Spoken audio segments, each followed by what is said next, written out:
Hello and welcome to the Monocle Weekly. The Substance has undoubtedly been the surprise of this year's award season.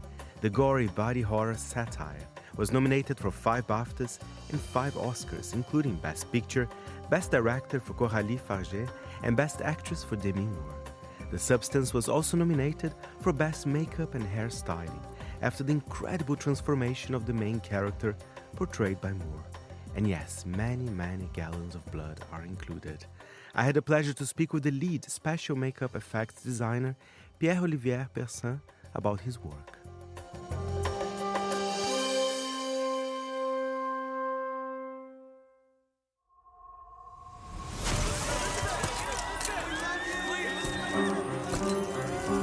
People always ask for something new. It's inevitable. At 50, well, it stops. Pierre-Olivier Persin from The Substance. Welcome to Monocle Radio. I loved The Substance, but I have to start with this because we've just got the news. You've been nominated for an Oscar for Best Makeup and Hairstyling. Where were you when you saw the nominations coming out? I was on set.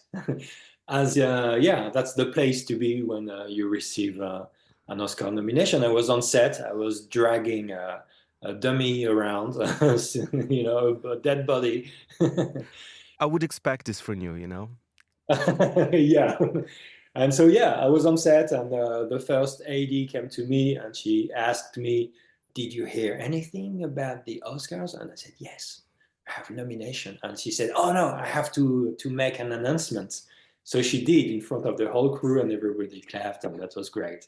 And I'm so happy because, for everyone that have seen the film, of course, the acting is amazing. Coralie, what a fantastic director. But, that side of it, the prosthetics, the makeup, hairstyling, everything, it's so important for this film. Was it perhaps one of the hardest projects from your career? I know you've been in this role for quite a while. Was that one of the most challenging one? Definitely, yeah, for sure. That was the most challenging, demanding. It's always demanding. We love what we are doing. We are passionate about the work. So we always try to do our very best. On that show, we were making stuff, and then we were starting over again to do them better, and starting over again, back to the drawing board. And also Coralie really wanted to use as many practical effects as possible, which was great. She wanted really that organic, even old school from the 80s, but feel, but also very organic and feel to the audience. So I guess that's why she wanted really to rely on practical effects. And that was really great on her side to give us. It was really demanding. It was 24 hours. Pretty not maybe 24 hours a day, 7 days a week for pretty much a year. And it's, I don't know if it's an overstatement. It's pretty close from the truth. But they gave us all the time we needed on set. They were never rushing us like, "Oh, quick, okay, you need time to do that. You need to shoot that in a couple of days, maybe because you can make it better and it does not work perfectly yet. Go and do it and come back in 2 days, no problem." And so that is really rare, and that was awesome.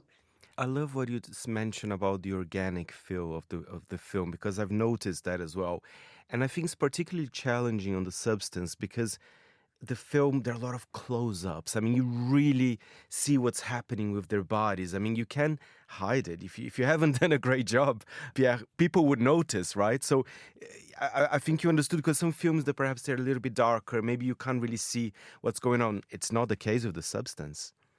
No, that's a very good point. I remember many things happen in the bathroom, and most of the most complicated scenes, effects and makeup effects, and they happen in the bathroom. So I remember during prep asking Coralie about the lighting in the bathroom, some shadows and some typical horror movies kind of lighting to help with the practical side of it. And she said, yeah, sure. And then, we arrived on set, and I discovered the harsh, very harsh lights, and the white tiles, on the walls, reflecting all the light and everything.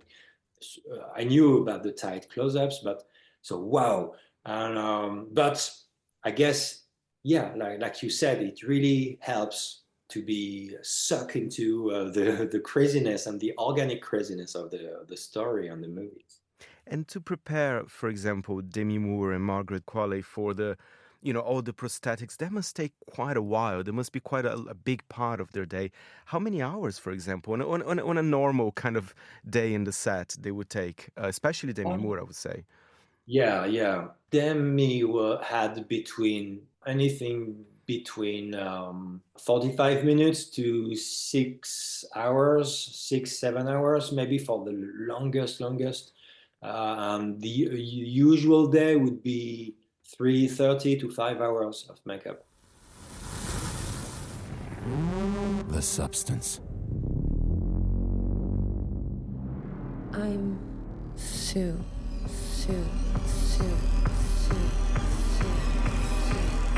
You're hired. Let's go.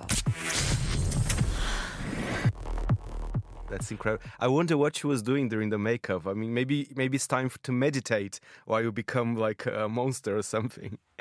But she was really great because some actors, and I can understand, it's you have to sit still for 4 hours with people poking at your face and using glues, and it's not nice. Like going to the dentist all over your face for 4 hours, and then you have to act and to work for 8 hours. So it's a lot to do and to ask.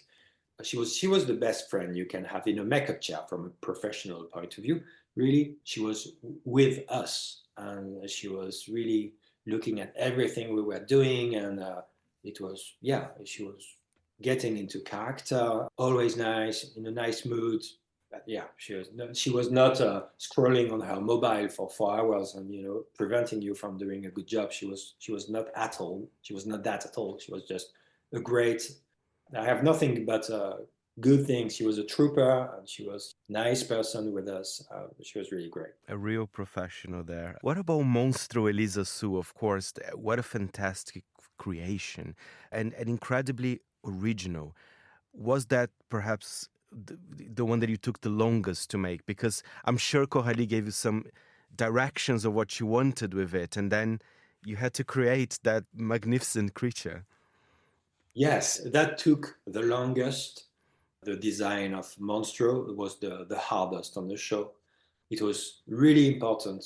The character was really important to Coralie. Everything was important for her, but Monstro, yeah, it was very important for her that it was kind of original, but at the same time, that all the tragedy and the emotion go through the makeup and the character. So she was not only a monster, but she was like a very human monster and tragic monster. And sympathetic as well, Yes. Oh, yes. Yeah. Exactly. Yeah. And I guess I wonder if the character, I guess if she's not the happiest at that precise moment. I'm a mix of everything, and hey, I'm still me. I feel good. I feel good in my new body. I don't know. I wonder if she's surprised that people are rejecting her. And but yeah, we did everything from digital sculpting to traditional sculpting to Photoshop to sometimes I was sculpting. Coralie was sitting next to me for an hour or two at the workshop. I was sculpting. We're taking pictures, photoshopping them a little bit. And then I was finishing the sculpt, sending pictures to her the next day, and moving on. And that was quite a process. A question about your work and Coralie's as well. Do you feel, especially on a film like this, the use of prosthetics, that organic feel, do you bring a kind of a French sensibility to it as well? Because it's true, some people say that some Hollywood films, perhaps there's too many like digital video effects, and even the audiences, they can notice a little bit. How is it? Do you think is this a French touch, or perhaps it's just unique to you in a way? I know nothing is unique to me. I mean, maybe about myself, but maybe if we have a French touch, that would be that we are used to work on auteur movies. I did my share of auteur, cinema. And so auteur cinema, you have a harsh lightning, and it's a tragedy in a kitchen with a harsh lightning, and then that's it. And you have to do prosthetics, under those conditions.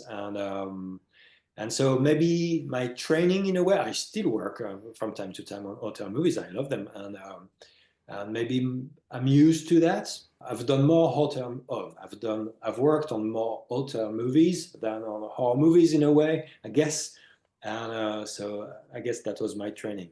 Oh, that's fantastic. And finally, Pierre, where is Monstro Elisa Sue now? Is she there in your studio? Are you keeping there, safe and quiet?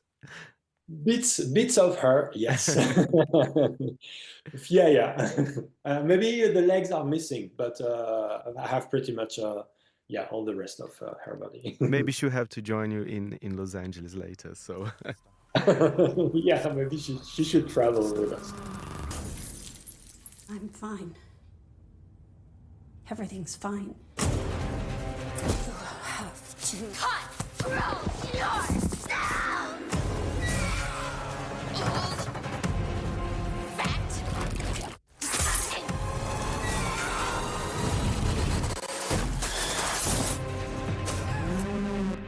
People are gonna love that.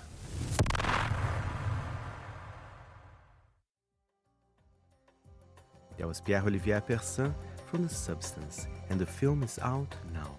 The show was edited by Flynn Simons, and I am Fernando Augusto Pacheco.